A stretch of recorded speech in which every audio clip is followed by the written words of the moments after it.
Hello, नमस्कार सर्व खाद्यप्रेमींचं स्नेहाच kitchen कॉर्नरमध्ये मनापासून स्वागत। आज आपण बनवणार आहोत इडली सांबर। त्यासाठी मी घेतलेल्या आहेत भाज्या।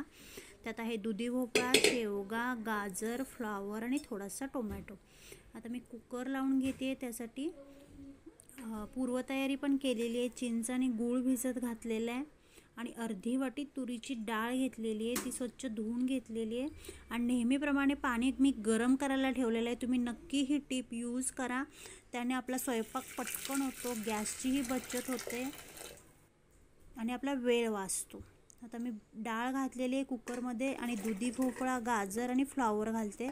ह्यात तुम्ही तुमच्या आवडीनुसार भाज्या ॲड करू शकता, वाटाणा बटाटा सुद्धा घालू शकता आणि थोडासा टोमॅटो टाकलेला आहे मी।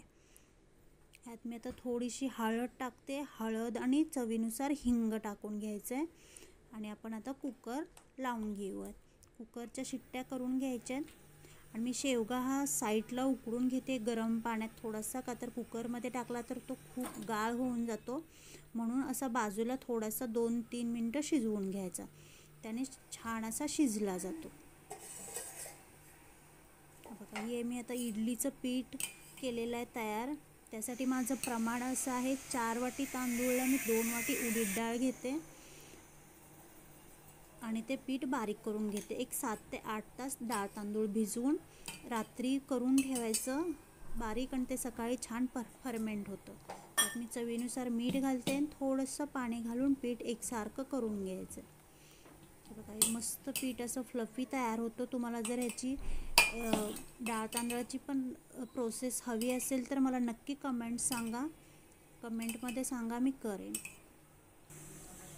हे असं पीठ एकसारखं करून घ्यायचं। कुकर होईपर्यंत आपल्या इकडं शेंगाही शिजलेल्या आहेत। आता मी कुकर होईपर्यंत आपण इडलीची तयारी करून घेऊयात। कुकर थंड होईपर्यंत इडल्या लावून घ्यायच्या, म्हणजे आपला इडलीचा स्वयंपाक तो पटकन होतो। इडली असेल तर आमच्याकडे नाश्ता प्लस जेवण एकच असतं। तुम्ही कसे करतात मला नक्की कमेंट्समध्ये सांगा। इडली सांबर असेल तर नाश्ता आणि जेवण एकत्रच होतं आमच्याकडे। त्यामुळे मी आता या इडलीच्या सॅचेटला तेल लावून घेते। छान बघू शकता, छान पहिल्यांदा तेल लावून घ्यायचं, म्हणजे आपल्या इडल्या इझिली निघतात। हे बघ, पाणी गरम करायला ठेवलेलं आहे आणि त्यात थोडीशी चिंच घातलेली आहे। चिंच किंवा थोडासा लिंबू घालू शकता तुम्ही, त्यामुळे आपलं भांडं आतून काळं होत नाही। हे बघा, मस्त अशा इडल्या भरून घ्यायच्या। सगळ्या साच्यांमध्ये मी इडल्या लावून घेतलेल्या आहेत। आता आपण ह्या इडल्या छान स्टीम करायला ठेवूयात। एक 10 मिनिटात होतात इडल्या स्टीम होऊन, मस्त फुगल्या जातात, छान स्टीम होतात। वाफ न जाऊ देता छान भांडं बंद करून घ्यायचं।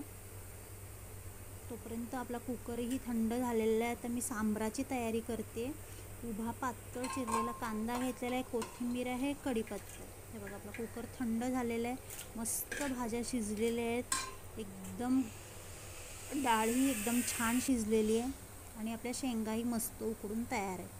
बघा, शेंग आपल्याला हवी असेल तेवढीच शिजली जाते, त्यामुळे तुम्ही नक्की अशी बाजूला शिजत टाका, छान शिजते, एकदम गाळ होत नाही। ह्यात आता टाकून घ्यायच्या शेंगा आणि त्या पाण्यासहित टाकायच्या। मस्त अशी आपली सांबराची तयार होईपर्यंत मस्त अशा इडल्या शिजून तयार आहेत। मग आता सांबर झालं की मस्त असा मेनू होतो आपला इडली सांबरचा पटकन। 2 मिनिटात आपल्या इडली आता तयार होते। बघू शकता तुम्ही इडलीचा आकार। तेल ठेवलेलं आहे कढईमध्ये, 2 चमचे तेल आहे।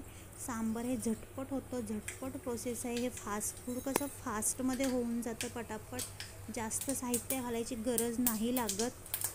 तेल टाकलेलं आहे, तेलामध्ये छान मोहरी तडतडून घेते आणि जिरे छान फुलले की कढीपत्ता आणि मिरचीची फोडणी टाकून द्यायची। जास्त मसाले नाही घालायचे। कांदा आपल्याला छान ब्राऊन रंगावर भाजून घ्यायचा। उभा पातळ चिरलेला कांदा, मी तुमच्या आवडीनुसार तुम्ही चिरू शकता आणि ह्यात तुम्ही टोमॅटोही घालू शकता। मी कुकरमध्ये लावलं त्यामुळे नाही घालत आहे आणि जिंजर गार्लिक पेस्ट घालते, तीही छान मिक्स करून घ्यायची। फोडणी ही छान भाजून घ्यायची। आता मी काश्मीरी लाल तिखट घालते 1 ते 1.5 चमचा छोटा चमचा आणि आमचा कांदा लसूण मसाला म्हणजे जी चटणी आहे. एकदम थोडं घालायचं, जास्त नाही घालायचं. जास्त तिखट सांबार आपल्याला टेस्टला चांगलं नाही लागत. आणि हा थोडासा सांबार मसाला आहे. मस्त असा भाजलेला आहे, खूप छान वास सुटतो आपल्या फोडणीचा. आणि आता आपल्या कुकरमधल्या भाज्या घालून घ्यायच्या आणि पाण्याची कन्सिस्टन्सी ॲडजस्ट करायची. सांबार तसंही पातळच असतं, मीही बघा इतपत पातळ ठेवलेलं आहे. आणि मस्त ह्या भाज्या टेस्ट देतात मध्ये मध्ये. आणि हे जे चिंच आणि गूळ होतं ते छान असं हाताने खवलून घ्यायचं, म्हणजे जे चिंचेची घाण आहे, चोथा आहे, तो साईडला निघतो. आणि फक्त जे पाणी आहे ते आपण सांबारमध्ये ॲड करणार आहोत, म्हणजे चिंचमध्ये दाताखाली येत नाही, वेगळी होते. तर चवीनुसार मीठ घातलेलं आहे आणि छान अशी भरपूर कोथिंबीर घालून द्यायची आणि छान उकळी काढून घ्यायची. सांबारला मस्त उकळी आली पाहिजे, म्हणजे सगळ्या भाज्यांचा फ्लेवर आपला उतरला जातो त्यात आणि खूप छान होतं सांबार टेस्टला. बघा तुम्ही बघू शकता कलर आणि टेक्स्चर. बघा इडली मोडमधून मी छान अशा इडल्या काढून घेतलेल्या आहेत. इडल्या ह्या नेहमी थंड झाल्यावर काढायच्या. आपला सांबार होईपर्यंत इडल्या थंड झाल्या होत्या, त्यामुळे आपलं अजिबात इडली काढताना इकडं तिकडं चिकटलं राहिलं जात नाही पीठ. सगळ्या इडल्या मस्त निघतात, एकदम स्पॉन्जी इडली झालेली आहे. बघू शकता ही इडली सांबार ही आमच्या घरातली खरंच खूप सगळ्यांना आवडणारी डिश आहे, संडे स्पेशल. मस्त थंड झाल्यावरच इडल्या काढायच्या नेहमी. सांबार झालं, इडली झाले, मस्त बेत झालेला आहे इडली सांबारचा. तुम्हाला कशी वाटते माझी रेसिपी मला नक्की कमेंट्समध्ये सांगा. व्हिडिओ आवडला तर नक्की लाईक करा, शेअर करा, सबस्क्राईब करा. मला आवडेल तुमच्या कमेंट्स वाचायला.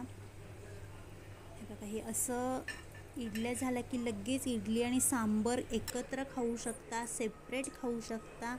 खूप छान टेस्ट लागते ह्याची, मस्त टेस्ट देतं गरमागरम सांबार आणि इडली. आता आपण छोटीशी खोबऱ्याची चटणी करूयात.